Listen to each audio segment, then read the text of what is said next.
Bismillahirrahmanirrahim. Assalamualaikum warahmatullahi wabarakatuh. Alhamdulillahilladzi arsala rasulahu bil huda wa dinil haqq liyudhhirahu 'ala ad-dini kullihi wa kafa billahi shahida.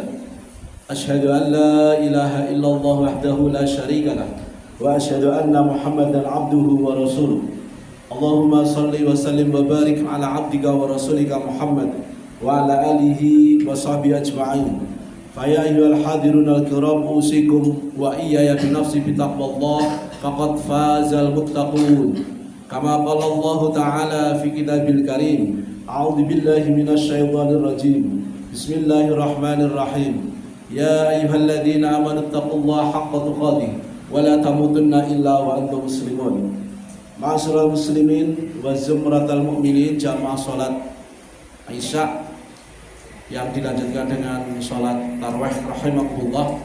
Alhamdulillahirabbil alamin. Malah kita bersyukur pada Allah Subhanahu wa taala karena hingga malam hari ini kita masih diberi banyak nikmat oleh Allah Subhanahu wa taala, terutama nikmat iman yang masih ada di dalam hati sanubari kita, yang dengan itu Allah masih menggerakkan hati kita, Allah masih meringankan langkah kita untuk menuju satu tempat yang mulia, yaitu Masjid Allah Subhanahu wa taala, dalam rangka menunaikan qiyamul lail, dalam rangka menunaikan sholat tarawih pada bulan Ramadan tahun ini.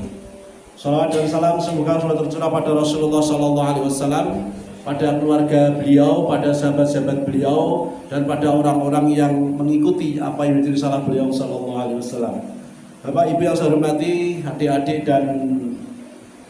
adik-adik semuanya, anak-anak juga, sebagaimana kita ketahui bahwa Allah Subhanahu wa taala di dalam bulan Ramadan itu menurunkan Al-Qur'an, sehingga nama lain atau sebutan untuk bulan Ramadan di antaranya adalah Syahrul Quran, bulan Al-Qur'an. Kenapa demikian? Karena Allah berfirman, Syahrul Ramadhan alladzi unzila fihil Qur'an hudan linnasi wa bayyinatin minal huda wal furqan. Pada bulan Ramadan itulah diturunkan Al-Qur'an yang punya fungsi untuk hudan linnas, petunjuk bagi manusia, dan juga furqan, juga pembeda bagi manusia. Sisi lain, Al-Qur'an itu merupakan mukjizat terbesar yang diberikan oleh Allah Subhanahu wa taala kepada Rasulullah sallallahu alaihi wasallam.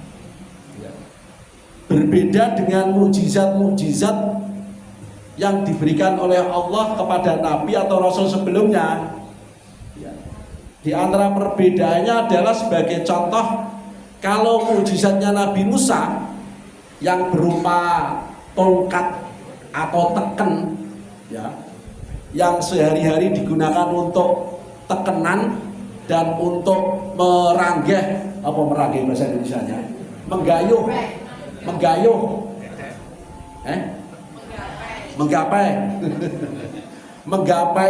daun-daun, ya, untuk kambing, untuk dombanya, ya. Sebagaimana Allah bertanya, wa matil kabiyaminika ya Musa, ya, sing mbok cekel kuwi apa Musa? Qala hiya asayya. Niki tongkat ya Allah. Ya, ini tongkat. Iki kula nggo tekenan, nggih kula nggo ma'arif ukhra, digo kegiatan-kegiatan lain, nggo kepentingan lain, iki tongkat. Nah, kemukjizatan tongkatnya Nabi Musa sebagaimana kita ketahui baik dalam Al-Quran maupun dari hal yang lain, itu kan bisa berubah menjadi ular. Di antaranya itu sebagaimana atas izin Allah Subhanahu wa taala bisa membelah lautan dan lain sebagainya. Tetapi kemukjizatannya tongkatnya Nabi Musa itu selesai dengan wafatnya Nabi Musa. Ya, selesai. Boleh jadi tongkatnya masih, boleh jadi loh ya, umpamanya masih loh ya. Nih ya tongkat kuwi. Ya tongkat. Oh, sudah mati. Ya, karena apa? The gun behind the man. Ya. Ya sudah seperti itu. Termasuk juga yang lain, ya.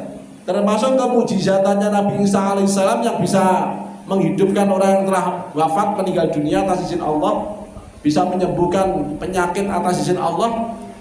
Itu kehebatan itu juga selesai ketika dalam tanda kutip wafatnya Nabi Isa alaihissalam, selesai. Tetapi Al-Quran yang merupakan mujizat dari Allah Subhanahu wa Ta'ala yang terbesar, tentu timbul pertanyaan. Nabi Muhammad itu apa punya mujizat yang lain atau Pak? Oh, gak ada banyak. Bahkan dalam suatu makalah, dalam suatu kitab disebutkan, tidaklah suatu mukjizat ataupun karomah terjadi pada umat-umat sebelum umat Rasulullah, kecuali itu semua juga terjadi pada diri Rasulullah atau umatnya Rasulullah. Bab-bab sing edap-edapi, bab-bab yang di luar nalar kejadian sebelum Rasulullah terjadi, sebelum Rasulullah ada, itu juga terjadi pada diri Rasulullah dan para sahabat-sahabat yang lain. Contoh di antara mujizat Nabi Musa adalah ketika tongkat itu dipukulkan ke batu, fanfajarat minusnata asyrata aina, maka dari batu itu muncrat 12 mata air, pancuran. Nyata sate kok gedene kaya apa pancurane, terus banter apa ora iso dibantu sapa ora, ngono ora diterangno. Ya. Yang penting bahwa dari sana keluar mata air 12, fanfajarat minusnata asyrata aina. Kata alimah kullu unasim masrabahum, dalam Al-Quran demikian. Nabi Muhammad juga punya. Kalau itu diterapkan, bahkan Rasulullah itu dari jari jemarinya. Dalam suatu perjalanan, ya tidak ada air wudhu, ya hanya sedikit, maka Rasulullah membenamkan jemarinya ke dalam semangkuk atau segelas air, dan dari situ oleh sahabat dilihat ada dari sela-sela jari beliau keluar mata airnya yang bisa untuk wudhu para sahabat-sahabat yang lain. Termasuk yang termaktub sebagai contoh adalah di dalam kitab Ar-Rahiqul Maktum Syekh Mubarakfuri. Itu dikisahkan bagaimana ketika Rasulullah itu perjalanan dengan Abu Bakar hijrah dari Mekah ke Madinah, itu mampir di gubuknya yang namanya Ummu Ma'bad. Ya, Ma'bad nggak bisa bekal, Rasulullah kehausan, akhirnya mampir di situ. Ya, bertanya adakah sesuatu yang bisa menolong aku, artinya ada minum, oh tidak ada, karena Ummu Ma'bad juga belum kenal bahwa itu Rasulullah, belum ada. Lalu terlihat oleh beliau Rasulullah ada kambing yang kurus, musim kemarau masalahnya, suket ora ono, kemudian pada pasir ya, serono sampah-sampah serono. Akhirnya bolehkah aku mengusap, artinya meminjam domba itu? Oh boleh, silakan baik lelaki, karena belum tidak mengenal Rasulullah itu. Lalu Rasulullah apa susu ya oleh ya, sing gendal misal kambingnya ya. Napa kata bahasa Jawa? itu didoakan Rasulullah, lalu tiba-tiba susunya menter-menter, lalu diperas sampai pirang-pirang manci, pirang-pirang jadi diminum oleh Rasulullah dan beberapa sahabat yang lain sampai puas dan ditinggalkan pada Ummu Ma'bad dan seterusnya. Itu termasuk mujizat Rasulullah. Dari sekian banyak itu yang paling besar adalah Al-Quran. Dan kemujizatan Al-Quran abadi dan abadi, dan itu diwariskan oleh Allah kepada kaum muslimin, kepada hamba-hambanya yang Dia pilih. Sebagaimana Allah berfirman di dalam surat Fatir ayat 32, summa awrasnal kitabal ladzina astafaina min ibadina faminhum dzalimun li nafsihi wa minhum muqtasid wa minhum sabiqun bil khairati biidznillah dzalika huwal fadlul kabir. Kemudian Al-Quran ini aku wariskan kepada orang-orang yang aku pilih. Nah ini kata kuncinya, orang-orang di antara hamba-hamba yang aku pilih, kata Allah Subhanahu wa Ta'ala. Summa awrasnal kitabal ladzina astafaina min ibadina. Orang yang dipilih oleh Allah Subhanahu wa Ta'ala. Cuma masalahnya di dalam memperebutkan warisan Al-Quran dari Allah itu, hamba-hamba Allah yang telah dipilih oleh Allah untuk menerima Al-Quran, yaitu kaum muslimin, umat Islam. Mereka umat lain orang dunia Al-Quran, itu mereka terbagi dalam 3 sikap. Yang pertama dzalimun li nafsi. Artinya ada loh umat Islam itu yang dengan Al-Quran itu acuh tak acuh, dia tidak mau memahaminya, dia acuh tak acuh, sehingga dia tidak tahu apakah dengan Al-Quran. Bahkan banyak kemaksiatan-kemaksiatan yang dia lakukan dibanding ketaatan-ketaatan pada Allah Subhanahu wa Ta'ala. Itu oleh Allah dikatakan dzalimun li nafsi, mendolimi dirinya sendiri. Bahkan Allah di dalam surat Al-Furqan atau surat yang lain itu Rasulullah mengatakan, Rasulullah mengadu kepada Allah Subhanahu wa Ta'ala, ya Rabbi inna qaumi takhadhu hadzal Qur'ana mahjura. Ya Allah, sesungguhnya kaumku ya Allah itu menjadikan Al-Quran itu sesuatu yang ditinggalkan, sesuatu yang tidak penting, sesuatu yang tidak patut digubris, ora direken. Ya, kita nyekrul TikTok menuki betah pirang jam. Pikir aja sing ngendikan yo nek iso ngendikan nyekrul yo beto nyekrul. Nyekrul apa nyekrul? Ya. Dibanding dengan membolak-balik Al-Quran, ya. Na'udzubillah. Ya Allah, ya. Maka orang-orang yang dzalimun li nafsi adalah orang-orang yang lebih banyak maksiatnya, lebih banyak durhakanya kepada Allah Subhanahu wa Ta'ala dibanding ketaatan dan taatnya ibadahnya pada Allah Subhanahu wa Ta'ala. Ningnya metu iki. Ning. Wonten yang asmane Buning. Ening piye-piye wae meskipun rupane kaya ngono kuwi, Allah mengatakan alladzina stofaina min ibadina. Dia tetap masuk hambaku yang terpilih. Ya terpilih. Ya. Nomor kali yaitu orang yang muktasid, orang tengah-tengah antara ketaatan dia kepada Allah dengan kemaksiatannya ya 50-50 lah, rolas 11 kira-kira ya. Rolas 11 ya. Ketaatannya kepada Allah dan Subhanahu wa Ta'ala dan Rasulullah serta durhakanya itu ya imbang. Ya. Ya muka-muka itu paling murah masuk muktasid, masa dzalimun li nafsi. Ya orang-orangnya ya muktasid tengah-tengah. Yang terakhir yang ketiga adalah sabiqun bil khairati biidznillah, yaitu orang yang selalu terdepan dalam kebaikan. Tipe orang ini dicari dalam semua kelompok kebaikan ada. Dicari di tengah-tengah orang ahli sedekah, lho ono wonge lha kuwi. Dicari di tengah orang-orang yang ahli salat ada. Dicari di tengah orang-orang yang ahli Quran ada.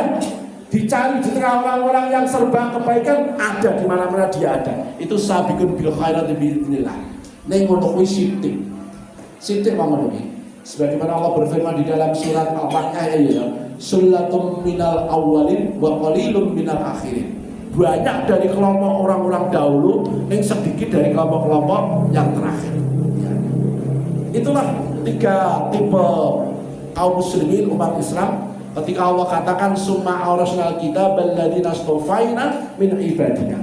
Tetapi bapak-bapak ibu-ibu sedang melakukan matur, tiga kelompok manusia ini, umat Islam ini tadi, sing nomor siji dzalimun li nafsi, menawi kula mastani wong Islam sak rupa-rupane nek dia tetep la ilaha illallah Muhammadur Rasulullah dicekel ngantek mati. Ya. Asyhadu an la ilaha illallah wa asyhadu anna Muhammadar Rasul, ora tau ucul atine. Ora ketak cuk belian pretat benyuk nabrak kalor nabrak idul, ya. Atau muktasid wong tengah-tengah, atau sabiqun bil khairat, semua itu tetap dia itu kata Allah alladzina astofaina min ibadina. Piye-piye wae dheweke iki mau iman marang Allah Subhanahu wa Ta'ala, sehingga dia termasuk orang-orang hamba-hamba yang aku pilih, hambaku kata Allah Subhanahu wa Ta'ala. Dan sebagaimana Allah berfirman di dalam surat Al-Fajr ayat terakhir, bahwa kehambaan, status kehambaan kepada Allah itu merupakan syarat mutlak seorang dimasukkan oleh Allah ke dalam surganya. Sebagaimana Allah berfirman, ya ayyatuhan nafsul mutmainnah irji'i ila rabbiki radiyatan mardiyah fadkhuli fi ibadi. Fadkhuli fi ibadi, masuklah kamu dalam kelompok hamba-hambaku, wadkhuli jannati, bar mlebu dalam swarga Allah Subhanahu wa Ta'ala. Jadi status kehambaan kepada Allah Subhanahu wa taala dengan ucapan asyhadu alla ilaha illallah wa asyhadu anna muhammadar rasulullah atau la ilaha illallah muhammadur rasulullah, yang itu merupakan miftahul jannah, kunci surga. Miftahul jannah la ilaha illallah itu mutlak ketika seorang ingin kelak dimasukkan oleh Allah ke dalam. Di luar itu orang gawa kunci, orang kunci di luar itu. Yang punya hanya orang-orang yang memang bersyahadat pada Allah Subhanahu wa taala. Untuk itu saya berwasiat kepada diri ini, khususnya dan panjenengan semuanya, monggo kita gundeli, ya, digundeli, ya. Allah ingat diri-diri lah. Ana sing imane iman Tokyo, bahasa lo iman Tokyo. Ya sosok gliar, sing sak rupa-rupane wae lho ya. Ana ya sing apik, ana sing apik. Tetapi sesungguhnya kondisi itu akan terlihat sebagaimana sebenarnya kalau ketika sudah wafat. Ya, kalau sudah wafat, banyak loh sejarah mengisahkan seperti itu. Ya, kalau zaman Rasulullah kita lihat, ya, siapa nggak kenal Umar bin Khattab? Orang yang pernah membunuh pedang ketika belum Islam, ya, akan membunuh Rasulullah di Baitul Arqam, ya, di Baitul Arqam, ya. Lalu ternyata akhirnya Allah berikan hidayah, dan siapa sekarang yang sumare di samping kuburannya Rasulullah? Umar. Orang yang dulu ketika hidup belum Islam akan membunuh. Wangi yang ngono kuwi kok. Wangi nggih ngeten iki. Ya, artinya apa? Artinya orang itu selama masih hidup di dunia itu belum bebas dari fitnah. Segala kemungkinan masih terjadi. Sehingga yang penting mari kita minta istiqomah kepada Allah Subhanahu wa taala agar kita tetap dalam kebaikan pada Allah Subhanahu wa taala, dan wala tamutunna illa wa antum muslimun, dan kita tidak dimatikan oleh Allah Subhanahu wa taala kecuali dalam tetap dan status sebagai muslim, sebagai hamba Allah Subhanahu. Maka tenawan dengan sekulaturake kultum kuliah 17 menit. Semoga bermanfaat, semoga menjadi tadzkirah kepengen khususipun dumateng kula pribadi lan panjenengan sedaya umumipun. Usikum wa nasibi taqwallah. Assalamualaikum warahmatullahi wabarakatuh. Kita lanjutkan salat